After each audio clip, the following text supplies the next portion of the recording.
আজকের আলোচ্য বিষয় হচ্ছে গীবত চগলখড়ি কাকে বলে।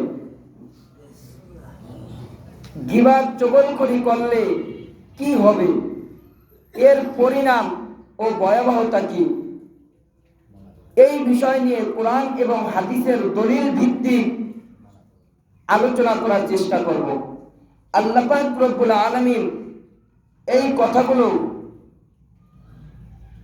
আমাকে সহ আমলের নিয়তে এবং আপনাদের সকলকে আল্লাহ তাআলা আমলের নিয়তে জানি শ্রবণ করার মতন জানি তৌফিক এনায়েত করেন। সবাই বলেন আল্লাহুম্মা আমিন। সম্মানিত হাজিরিন, গীবত কাকে বলে?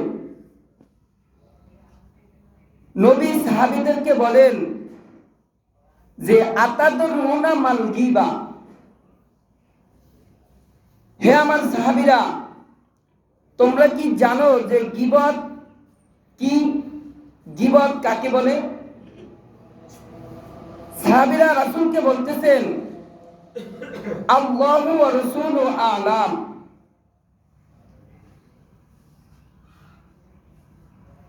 আল্লাহ এবং তার রাসূল এই ব্যাপারে ভালো জানেন। নবীজি সাহাবীদেরকে বলেন যিকরুকা আখাকা বিমা ইয়াত্রা, তুমি তোমার ভাইয়ের এবং অন্য লোকের ব্যাপারে এমন কথা বলো, খেয়াল করে শুনেন, তুমি তোমার ভাইয়ের এবং অন্য লোকের ব্যাপারে এমন কথা বলো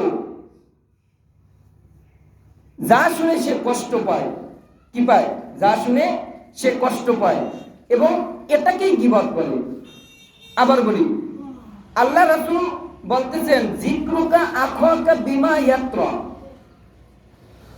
তুমি তোমার ভাইয়ের এবং অন্য লোকের ব্যাপারে এমন কথা বলো যা শুনে তোমার ভাই এবং অন্য লোক কষ্ট পায়, এবং এই কথাগুলোকেই গীবত বলে। সাহাবীরা রাসূলকে বললেন যে আফারাইতা ইন কানা ফি আখাই মা আকুলু কল। আবার বলি, আফারাইতা ইন কানা ফি আখি মা আকুলু কল। সাহাবীরা বলতেছেন যে আমি যা বলি তা যদি আমার ভাইয়ের ভিতরে থাকে এবং অন্য লোকের ব্যাপারে থাকে, তাদের ভিতরে যদি এই কথাগুলো থাকে, তাহলে কি গীবত হবে? খেয়াল করে শুনেন। এখন নবীজি বলতেছেন যে তুমি যা বলো যদি তার ভিতরে ওই কথাগুলো থাকে, তাহলে গীবত হবে। সে যেই কাজটা করবে এবং যেই কথাগুলো বলবে, এই কথাগুলো যদি তুমি বলো, তাহলে কি হবে? গীবত হবে। আর যদি ওই কথাগুলো তার ভিতরে যদি না থাকে, তারপরে যদি তুমি ওই কথাগুলো বলো, তাহলে এটা মিথ্যা অপবাদ হবে। দেখেন, এখন আল্লাহ পাক রব্বুল আলামিন 26 নম্বর পারার 16 নম্বর পৃষ্ঠা সূরা হুমাযার 12 নম্বর আয়াতে আল্লাহ পাক রব্বুল আলামিন বলেন ওয়ালা ইয়াত্তাব বা'দুকুম বা'দান আইয়ুহিব্বু আহাদুকুম আইয়াকুলা লাহমা আখিহি মাইতাতান ফাকারিহতুম ওয়াত্তাকুল্লাহা ইন্নাল্লাহা তাওয়াবুর রহিম। আল্লাহ পাক রব্বুল আলামিন বলেন, তোমরা কারো গীবত করিও না। কি করিও না?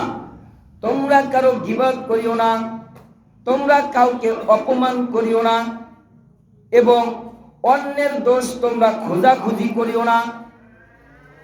যদি তোমরা এগুলো করো, তাহলে তোমার নিজের আপন মৃত্যু ভাইয়ের, কি বলছে? যদি তোমরা এগুলো করো, তাহলে তোমার নিজের আপন মৃত্যু ভাইয়ের গোশত খাওয়ার সমান পাপ হবে। সবাই বলেন নাউযুবিল্লাহ। সম্মানিত হাজিরিন, গীবত এমন একটি গুনাহ, গীবত এমন একটি অপরাধ। কোনো মানুষ যদি কোনো ভাইয়ের গীবত করে, কোনো অন্য মানুষের গীবত করে, এই গীবত করার কারণে আল্লাহ পাক রব্বুল আলামিন বলেন তোমার নিজের আপন মৃত্যু ভাইয়ের গোশত খাওয়ার মতন সমান পাপ হবে। নাউজুবিল্লাহ। এজন্য ওই সকল বাবাদেরকে, ওই সকল ভাইদেরকে, ওই সকল পর্দার আড়ালের মা বোনদেরকে বলতে চাই, গীবাত হচ্ছে জঘন্য গুনাহ। এই গীবাত আমাদের করা যাবে না। এই গীবাতের গুনাহ থেকে আল্লাহ পাক রব্বুল আলামিন আমাদের সবাইকে হেফাজত থাকার মতন তৌফিক এনায়েত করুন। সবাই বলেন আল্লাহুম্মা আমিন। আল্লাহ পাক রব্বুল আলামিন অন্য আয়াতে বলেন, 18 নম্বর পারার 11 নম্বর পৃষ্ঠা সূরা নূরের 19 নম্বর আয়াতে আল্লাহ পাক রব্বুল আলামিন বলেন, ইন্নাল্লাযীনা ইউহিব্বুনা আন তাশিআল ফাহিশাতা ফিল্লাযীনা আমানু লাহুম আযাবুন আলীম ফিদ দুনিয়া ওয়াল আখিরাহ। আল্লাহ পাক রব্বুল আলামিন বলেন, যারা ঈমানদারের মাঝে অশ্লীলতা ছড়ায় এবং তাদের সাথে খারাপ ব্যবহার করে, তাদের জন্য রয়েছে দুনিয়া ও আখিরাতে যন্ত্রণাদায়ক শাস্তি। সবাই বলেন নাউজুবিল্লাহ। ফিদ দুনিয়া ওয়াল আখিরাহ, তাদের জন্য রয়েছে দুনিয়া ও আখিরাতে যন্ত্রণাদায়ক শাস্তি। এজন্য ওই সকল ভাইদেরকে, ওই সকল বাবাদেরকে বলতে চাই, এই গীবাত হচ্ছে মারাত্মক গুনাহ। এই গীবাত কোনো রকম ভাবে আমাদের করা যাবে না। যদি আমরা এই গীবাত থেকে বেঁচে থাকতে পারি, তাহলে দুনিয়াতে আমরা শান্তিতে থাকতে পারবো, পরকালেও আল্লাহ পাক রব্বুল আলামিন আমাদেরকে জান্নাত দিবেন। আর যদি আমরা দুনিয়াতে বসে কারো গীবাত করি, ফিদ দুনিয়া ওয়াল আখিরাহ, দুনিয়াতেও আমাদের জন্য এবং আখিরাতেও আমাদের জন্য যন্ত্রণাদায়ক শাস্তি থাকবে। এজন্য বাবাদেরকে বলতে চাই, গীবাত থেকে বাঁচতে হলে এই কাজগুলো করতে হবে। যদি এই কাজগুলো আমরা করতে পারি, তাহলে আমরা বেঁচে থাকতে পারবো। আল্লাহ পাক রব্বুল আলামিনের হুকুম আহকাম বেশি বেশি আমাদের পালন করতে হবে। মানুষের সাথে ভালো ব্যবহার করতে হবে, মানুষের সাথে আন্তরিকতা ব্যবহার দেখাইতে হবে। একের কথা আরেকজনের কাছে বলা যাবে না। সে যাই কিছু বলুক না কেন, আরেকজনের কাছে বলা যাবে না। এটা আমার কাছে আমানত হিসাবে রাখতে হবে। সম্মানিত হাজিরিন, আল্লাহ রাসূল সাল্লাল্লাহু আলাইহি ওয়াসাল্লাম হযরতে আবু যার গিফারী রাদিয়াল্লাহু কে বলেন, হে আবু যার গিফারী, তুমি কারো গীবাত করিও না, তুমি গীবাত থেকে সাবধান থাকো। আল্লাহ রাসূল সাল্লাল্লাহু আলাইহি ওয়াসাল্লাম বলেন, ফা ইন্নাল গীবাতা আশাদ্দু মিনাল জিনা। আল্লাহ রাসূল সাল্লাল্লাহু আলাইহি ওয়াসাল্লাম বলেন, গীবাত হচ্ছে এমন একটা গুনাহ, গীবাত হচ্ছে হলো জিনার চাইতো মারাত্মক গুনাহ। নাউজুবিল্লাহ। তাহলে গীবাত কি গুনাহ দেখেন, আপা ইন মাক্কানা ফা ইন্নাল গীবাতা আশাদ্দু মিনাল জিনা, যে গীবাত হচ্ছে মারাত্মক গুনাহ। তাহলে গীবাত থেকে আমাদের সাবধান থাকতে হবে। যদি আমরা এই গীবাত থেকে সাবধান থাকতে পারি, গীবাতকে যদি আমরা বেঁচে রাখতে পারি, গীবাত যদি আমরা না করি, তাহলে আমরা দুনিয়াতেও শান্তিতে থাকতে পারবো। আর যদি আমরা গীবাত করি, তাহলে আমাদের জন্য দুনিয়াতেও শাস্তি হবে, কিয়ামতের দিন আল্লাহ পাক রব্বুল আলামিন আমাদেরকে যন্ত্রণাদায়ক শাস্তি দিবেন। নাউজুবিল্লাহ। আল্লাহ তাআলা আমাদের সবাইকে এই গীবাত থেকে বেঁচে থাকার মতন তৌফিক এনায়েত করুন। সবাই বলেন আল্লাহুম্মা আমিন। এখন শুনেন, চগলখড়ি কাকে বলে? আল্লাহ রাসূল সাল্লাল্লাহু আলাইহি ওয়াসাল্লাম বলেন, একজনের কথা বা একজনের গোপন খবর, কথা বলেন না, একজনের কথা বা একজনের গোপন খবর এবং অন্যের কাছে এমন ভাবে বলে বেড়ায় এবং তাদের মধ্যে একটা বিরোধী সৃষ্টি হয় এবং তাদের ভিতরে ফিতনার সৃষ্টি হয়, এটাকেই চগলখড়ি বলে। আপনার কাছে একজনে এমন একটা কথা বলছে, এই কথাটা আপনি সুন্দরভাবে গুছাইয়া মিথ্যা কথা দিয়া এমন ভাবে আরেকজনের কাছে প্রকাশ করলেন। এই প্রকাশ করার কারণে তার ভিতরে এমন একটা কষ্ট চলে আসলো, তাদের দুইজনের ভিতরে এমন একটা বিরোধী সৃষ্টি হলো, এমন একটা শত্রুতা বেড়ে গেল। এই শত্রুতা আপনি যখন এই সৃষ্টি করে দিলেন, এজন্য সম্মানিত হাজিরিন, আল্লাহ রাসূল সাল্লাল্লাহু আলাইহি ওয়াসাল্লাম বলেন, আপনি দুইজনের মাঝে যেই কাজগুলো করলেন, এই কাজগুলোকেই গীবত বলে, কি চগলখড়ি বলে। আল্লাহ রাসূল সাল্লাল্লাহু আলাইহি ওয়াসাল্লাম বলেছেন যে তোমার কাছে যদি একজন একটা কথা বলে, এই কথা তুমি আমানত রাখো, তুমি আরেকজনের কাছে ফাঁস করো না। যদি তুমি মিথ্যা কথা দিয়া যদি আরেকজনের কাছে তুমি এটাকে যদি ফাঁস করে দাও, যদি তাদের ভিতরে একটা বিরোধী সৃষ্টি হয়, শত্রুতা সৃষ্টি হয়, তাহাকেই চগলখড়ি বলে। এজন্য সম্মানিত হাজিরিন, এই কথাগুলো আমরা কখনো বলবো না। আমি যদি পারি আরেক ভাইয়ের উপকার করব, আমি যদি পারি যে আরেক ভাইয়ের পাশে দাঁড়াবো, তাহলে ভালো, এটা ন্যায়ের পথ। আর যদি আমি না পারি, তাহলে আমি আরেকজনের ভিতরে বিরোধী সৃষ্টি করব না, আরেকজনের ভিতরে ঝামেলা পয়দা করব না। ঠিক আছে? এজন্য আল্লাহ পাক রব্বুল আলামিন 29 নম্বর পারার 4 নম্বর পৃষ্ঠা সূরা কলামের 11 নম্বর আয়াতে আল্লাহ পাক রব্বুল আলামিন বলেন, হাম্মাজিম মাশাইন বিনামিম।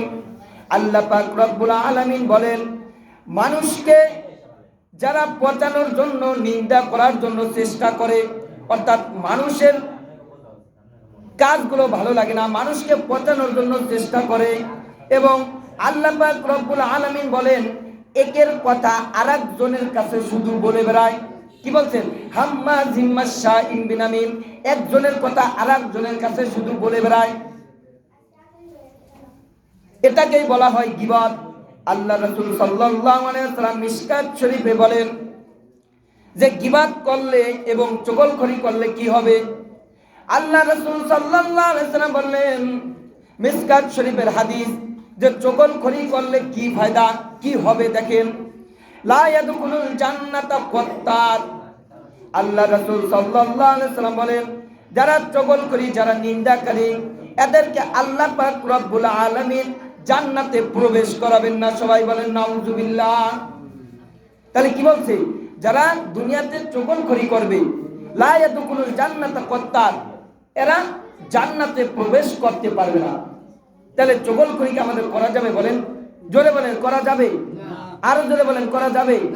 আল্লাহ পাক রব্বুল আলামিন আমাদের সবাইকে যেন এই চগলখড়ি থেকে বেঁচে থাকার মতন তৌফিক ইনায়াত করেন। সবাই বলেন আল্লাহুম্মা আমিন। আল্লাহ রাসূল সাল্লাল্লাহু আলাইহি ওয়াসাল্লাম মিশকাত শরীফের অন্য একটা হাদিসে বলেন, লা ইয়ারহামুল্লাহু মান লা ইয়ারহামুন নাস। হে দুনিয়ার মানুষ, তোমরা সকলে জেনে রাখো, তোমরা সবাই খেয়াল করিয়া শুনো। সাহাবীদের আল্লাহ রাসূল এই হাদিসটা বলে শোনাই দিলেন, হে আমার সাহাবীরা, তোমরাও খেয়াল করিয়া শুনো। লা ইয়ারহামুল্লাহু মান লা ইয়ারহামুন নাস। যে ব্যক্তি আল্লাহ পাক রব্বুল আলামিনের উপর এবং কোন মানুষের উপর রহম করে না, যে ব্যক্তি আল্লাহর উপর এবং তার মানুষের উপর রহম করে না, আল্লাহ পাক রব্বুল আলামিন ওই ব্যক্তির উপরও রহম করেন না। তা আল্লাহ কি বলছেন? যে ব্যক্তি মানুষের উপর রহম করবেন না, মানুষের উপর দয়া করবেন না, ওই ব্যক্তির উপর আমার আল্লাহ তাআলাও দয়া করবেন না। তা দেখেন, এই চগলখড়ি গীবত মারাত্মক গুনাহ ভাই। এজন্য আল্লাহ তাআলা আমাদের সবাইকে এই গীবত, চগলখড়ি থেকে বেঁচে থাকার মতন জানি তৌফিক ইনায়াত করেন। সবাই বলেন আল্লাহুম্মা আমিন।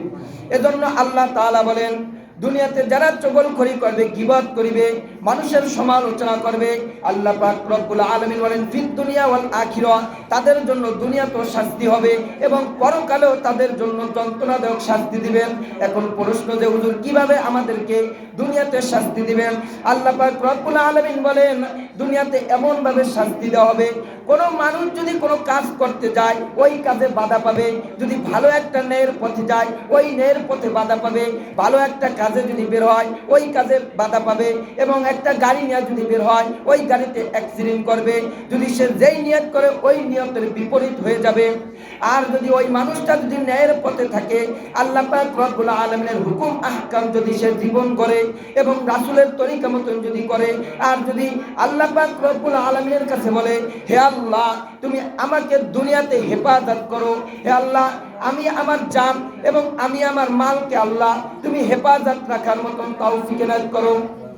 সম্মানিত হাজিরিন, এইভাবে যদি আমি আল্লাহ তাআলার দরবারে যদি কোনো বান্দা কোনো বান্দি যদি আল্লাহ তাআলার দরবারে এরকম ফরিয়াদ করেন, আল্লাহ তাআলা ওই ব্যক্তিকে ওই সকল কাজ থেকে আল্লাহ তাআলা হেফাজত করবেন। সবাই বলেন সুবহানাল্লাহ। আর যদি সেইগুলো না করে যদি ওই কাজগুলো করে, তাহলে দুনিয়াতেও তার শাস্তি উপভোগ করতে হবে, পরকালেও তার জন্য যন্ত্রণাদায়ক শাস্তি উপভোগ করতে হবে। আর যদি সেই কাজগুলো না করে, আল্লাহ তাআলা তাহাকে হেফাজত রাখবেন। সবাই বলেন সুবহানাল্লাহ। এজন্য সম্মানিত হাজিরিন ভাই, দুনিয়া কোন ক্ষয়স্থায়ী, দুনিয়া কি বলেন ক্ষয়স্থায়ী, আখিরাত হচ্ছে অস্থায়ী। এখন সামান্য দুনিয়াতে আপনি কয়েক বছর বসবাস করবেন, কেউ 10 বছর, কেউ 20 বছর, কেউ 50 বছর, কেউ 60 বছর, কেউ 80 বছর। এই সাময়িক সময়ের জন্য আপনি দুনিয়াতে বসবাস করতে আইসা যদি আপনি মানুষের গীবাত করেন, মানুষের চগলখড়ি করেন, আর এই পাপগুলো যদি আপনি কিয়ামতের দিন যদি নিয়ে যান, তাহলে আপনার কি উপায় হবে বলেন? এজন্য আল্লাহ রাসূল সাল্লাল্লাহু আলাইহি ওয়াসাল্লাম বলেন যে মৃত্যুর পরে একটা মানুষ দুইটা জিনিস নিয়ে যাবে। কয়টা জিনিস বলেন? দুইটা জিনিস। একটা জিনিস হচ্ছে নেক আমল, আরেকটা জিনিস হচ্ছে বদ আমল। যদি তার নেক আমলের দাড়িপাল্লাটা যদি ভারী হয়ে যায়, ওই ব্যক্তি যাবে জান্নাতে। ওই ব্যক্তি যাবে কোথায়? জান্নাতে। আর যদি ওই ব্যক্তির বদ আমলটা যদি ভারী হয়ে যায়, তাহলে ওই ব্যক্তি যাবে জাহান্নামে। এজন্য সম্মানিত হাজির, দুনিয়াতে যদি আমরা আল্লাহ পাক রব্বুল আলামিনের হুকুম আহকাম, আল্লাহ তাআলার বিধান, নবীজির তরিকা মতন যদি আমরা সুন্দরভাবে জীবন যাপন করতে পারি, মানুষের সাথে যদি ভালো ব্যবহার করতে পারি, মানুষকে যদি ন্যায়ের পথ দেখাইতে পারি, মানুষকে যদি ভালোর পথ দেখাইতে পারি, তাহলে আমরা দুনিয়াতেও শান্তিতে থাকতে পারবো। দুনিয়াতে যদি আমরা শান্তিতে থাকতে পারি, এই উসিলায় আল্লাহ পাক রব্বুল আলামিন আমাদেরকে জান্নাত দিয়ে দিবেন। সবাই বলেন সুবহানাল্লাহ। আল্লাহ পাক রব্বুল আলামিন আমাদের সবাইকে গীবত থেকে এবং চগলখড়ি থেকে আল্লাহ তাআলা আমাদের সবাইকে এবং সকল মা বোনদেরকে বেঁচে থাকার মতন জানি তৌফিক এনায়েত করেন। সবাই বলেন আল্লাহুম্মা আমিন। ওয়া আখিরি দাওয়ানা আলহামদুলিল্লাহি রাব্বিল আলামিন। যারা সুন্নাত করি নাই, 4 রাকাত কবলার জুমা সুন্নাত করে